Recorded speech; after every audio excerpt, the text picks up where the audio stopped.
kumusta kayo dyan? Na-late na dyan kas balita, guys. Sos, napreso man dahil ligaya.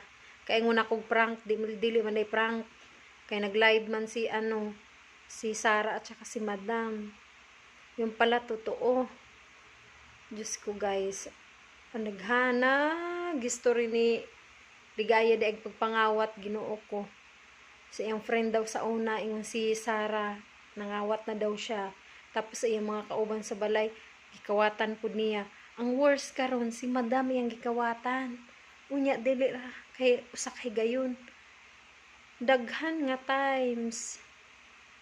Take note sa GCash pa jud. Naku, to ag history dito sa GCash makit-an kung kinsa nagkuhag kwarta siya ra di ay. Nya nakit-an pa jud siya daw siya CCTV nga nguha lagi kwarta. Diyos ko, ligaya. Ano yung manang gibuhat ligaya? Uy, kabuotan ni Madam nimo.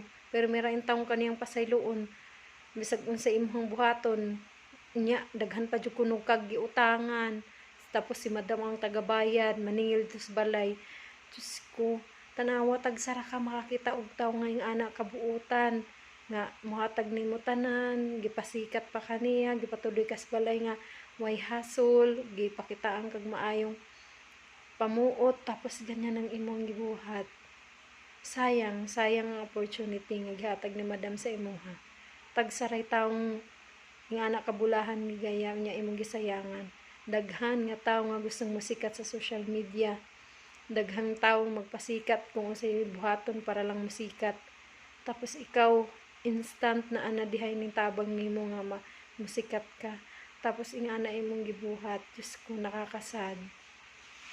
Unta, lesson learn sa tanan nga unta mo kuan pod mo balos pug kamaayo sa mga taong hatag nimo og kamaayo. Sayang ligaya, nasad ko guys kasi nga isa din naman si ligaya sa nagpapasaya sa atin. Tapos ganyan pala sa behind ng camera, ganyan pala ang nangyari. Hindi mo rin masisisi si Madam bisag kinsa kadaghanan nimo gipasaylo tapos kadaghan pud sige ulit-ulit pug kuan himo sa imuha mong nakasabot kong Madam nga nganong nahimo na niya nga iya nagyong gipapriso unta mo tagam nakaligaya ug makagawas ka sa prisuhan ug nay time nga mag-heal na ang heart ni Madam na mapasaylo kaniya kay niing man siya nga pagpasaylo dali ra pero yung kanang matutunan unta nimo nga mali ng imuhang gibuhat mo nay lisod ko anon kaya dapat matuto ka na sa nangyari sa imuha karon. Mulalay akong reaction guys, nakakasad kay as followers, nakakasad yang imong gipang follow nga ani nahitabo. Yun lang guys, salamat, God bless us all, bye.